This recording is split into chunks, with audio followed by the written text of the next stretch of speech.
आज संशोधन विधेयक 2022 पर चर्चा हो रही है। इस Rajasthan land revenue amendment bill 2022 के माध्यम से मूल रूप से सरकार लैंड रेवेन्यू एक्ट 1956 की धारा 90A में की उपधारा 8 में अभिव्यक्ति 17 जून 1999 के स्थान पर नई अभिव्यक्ति 31 दिसंबर 2021 प्रतिस्थापित करने जा रही है।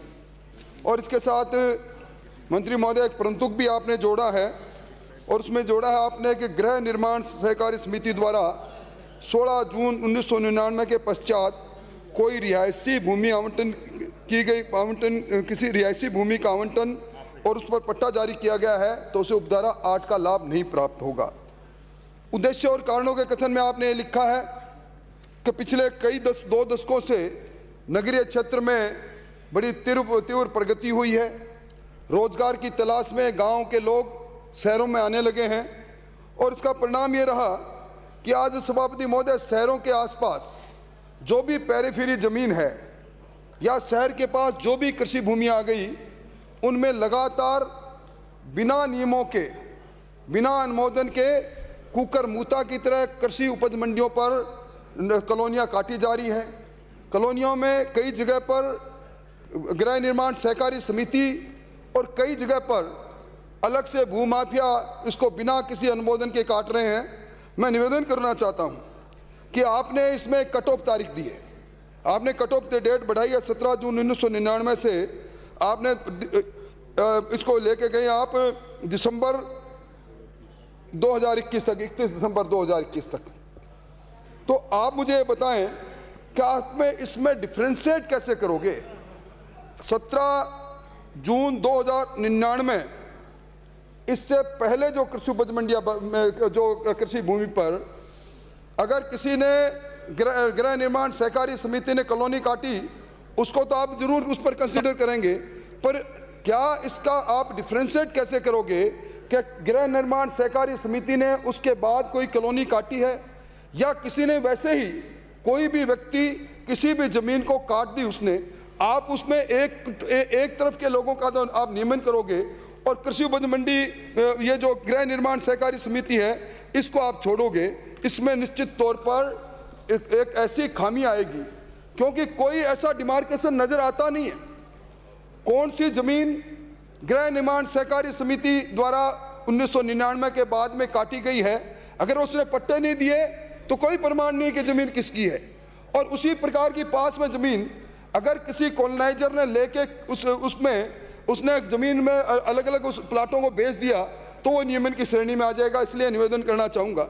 और एक मंत्री महोदय, आप ये लैंड रेवेन्यू एक्ट के 90 की धारा 1 में उपधारा 8 में तो आप संशोधन लेकर आ गए, पर जब तक आप राजस्थान नगर सुधार अधिनियम जो 1959 है इसके अंदर सुधार, इसमें अमेंडमेंट नहीं करोगे, आपका जयपुर विकास प्राधिकरण अधिनियम 1982 में नहीं करोगे, जोधपुर विकास प्राधिकरण 2009 में नहीं करेंगे और राजस्थान म्युनिसिपल एक्ट 2009 में नहीं करेंगे, और इस तरह अजमेर विकास प्राधिकरण में 2013 में संशोधन अगर आप नहीं करोगे तो आप इन सारे क्षेत्र में आई जमीन के जो कृषि भूमि पर बसी कॉलोनियों का नियमन किस धारा में करोगे?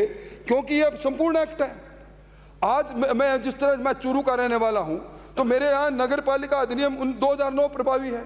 2009 में कौन से प्रोविजन ये कहते हैं कि आप जो अमेंडमेंट ले आए ये स्वतः ही लागू हो गया? इसके बारे में आप निश्चित तौर पर स्पष्ट करें तो अच्छा रहेगा। आपने एक परंतुक तो जोड़ दिया और गृह निर्माण समिति के 16 जून 1999 के पश्चात आवंटन पट्टों पर नियमन सरकार नहीं करेगी तो आपने तय कर दिया। पर आप मुझे बताएं, सबसे बड़ा यक्ष प्रश्न ये खड़ा होता है कि एक उच्च न्यायालय का फैसला है। गुलाब कोठारी के मामले में 22 जनवरी 2017 को एक फैसला आया। इस फैसले ने आपको कई बार मास्टर प्लान से छेड़छाड़ के लिए रोका। अब गुलाब कोठारी के फैसले में साफ ये कहा गया है कि आप चारागाह भूमि पर बसी हुई कृषि कॉलोनियों का नियमन नहीं करोगे। अब आप कर क्या रहे हैं?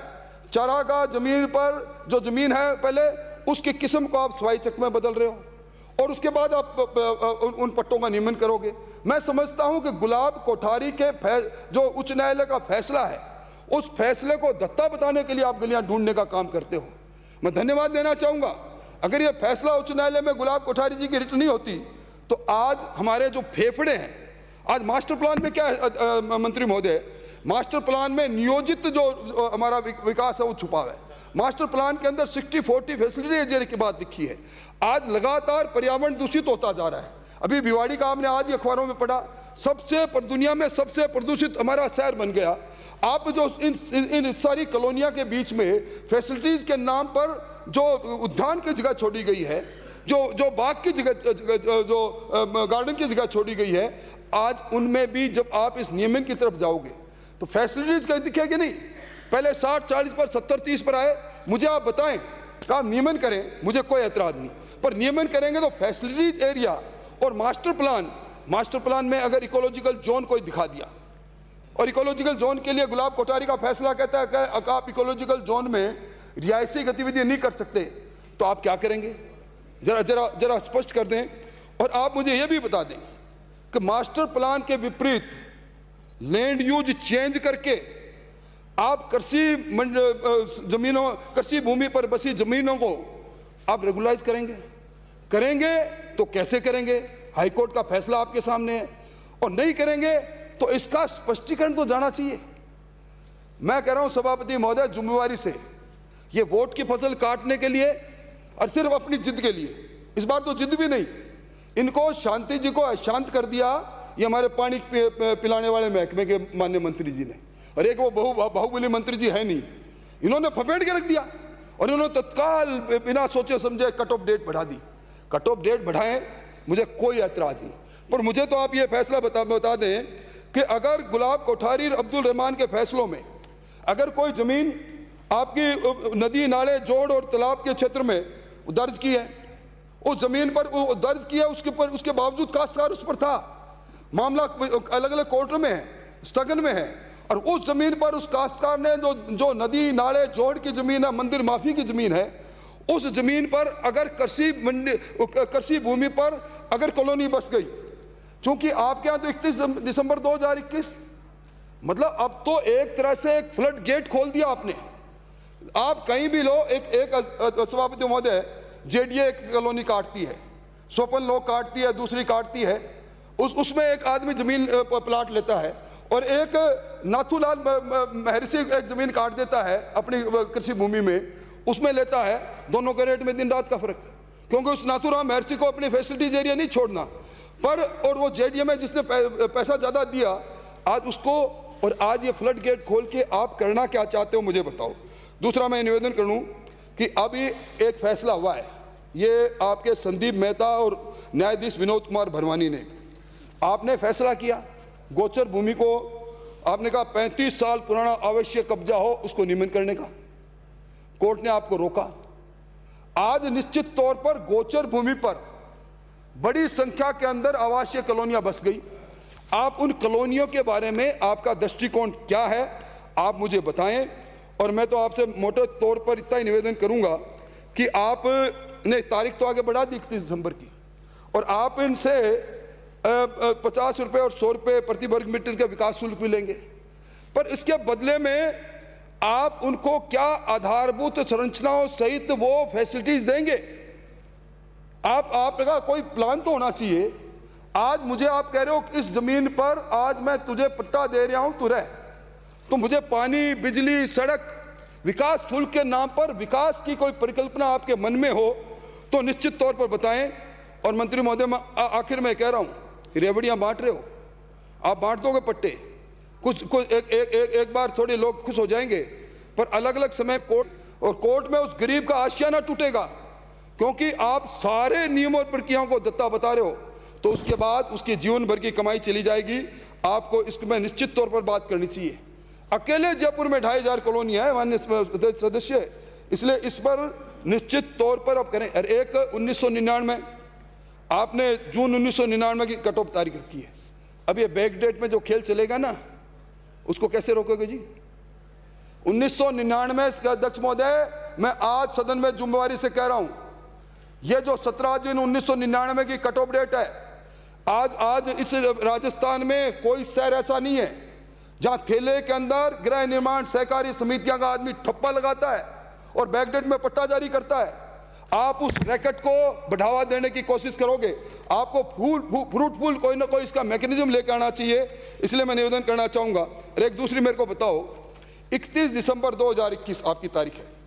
इससे पहले किसी कॉलोनाइजर ने किसी भी कृषि भूमि में एक परचेज ऑफ एग्रीमेंट कर लिया, सेल ऑफ एग्रीमेंट कर लिया और कॉलोनी काट दी। अब आप अगर उस कॉलोनी को रेगुलराइज करोगे तो आपने फैसिलिटेट कर दिया उस आदमी को, और नहीं करोगे तो आपकी कटोपडेट ये कहती है। मतलब मैं समझता हूं कि भोली भाली जनता को आपकी इच्छा क्या है। आपने कृषि भूमि पर बसी रिहायशी कॉलोनियों का नियमन आप कर रहे हो, मुझे कोई एतराज नहीं। पर सभापति महोदय, नियमन में जिस तरह ये हैपाजर्डली चलते हैं, मतलब मंत्री महोदय इतनी क्या कमजोरी है? आपको इन्होंने कह दिया आप 1 मिनट में आप इसका फ्रूटफुल प्लान लेके आते, आप कानून में संशोधन लेने के साथ साथ इसके अलावा कुछ भी नहीं कहा। राठौर जी का कहना मानते हो? ओ पूरा 100% पूरा। देखिए, आजकल जलदाय मंत्री जी, सोशल मीडिया का जमाना है। आपका वो रौद्र रूप और आप मंत्री महोदय ने उनकी चढ़ी हुई बाहें, और वो तो मैं नहीं था, मेरी इनसे पुरानी मित्रता है, नहीं तो निश्चित तौर पर मैं बताता कि आप इनको धमकाने की इतनी हिमाकत कैसे कर रहे हो। पर खैर कोई बात नहीं, वो आपका इंटरनल मामला है, ये कोई इस पार्टी के लिए नई बात नहीं है भाई। ये अंतर्द्वंदता आप लेके आए, आपके लिए मुबारक हो। पर सभापति महोदय, ये अंतर है। तो सभापति महोदय, मैं इतना ही निवेदन करना चाहता हूं कि 16 जून 1999 के पट्टों का बैकडेट में खेल को कैसे रोकोगे? आपके यहाँ जो 31 दिसंबर 2021 से पहले कोई भी एग्रीमेंट टू सेल करके या अलग अलग समय पर आप अभी इस जयपुर के आसपास चले जाएं, 1-2 नहीं, 1000 से ज़्यादा जगह ऐसी मिलेगी जहाँ कॉलोनियाँ काटी जा रही है, और कॉलोनियाँ काट के आप उनका उस सेल टू एग्रीमेंट में भी उनको नियमन कर दोगे। उसमें फैसिलिटीज एरिया 60-40 के रूप में करोगे, 70-30 के रूप में करोगे, या गुलाब कोठारी जी को धत्ता बताकर आप सीधा ही कर दोगे? इस सारी बातों को आप बताएं तो जरा ठीक रहेगा। इसलिए मेरा है कि इसको अभी मत लाओ, इसको जनमत जानने के लिए प्रचारित कर दो, फिर अपने बैठ के बात कर लेंगे, हमें ही समझा देना। माननीय सभापति महोदय, मैं प्रस्ताव करता हूं कि सदन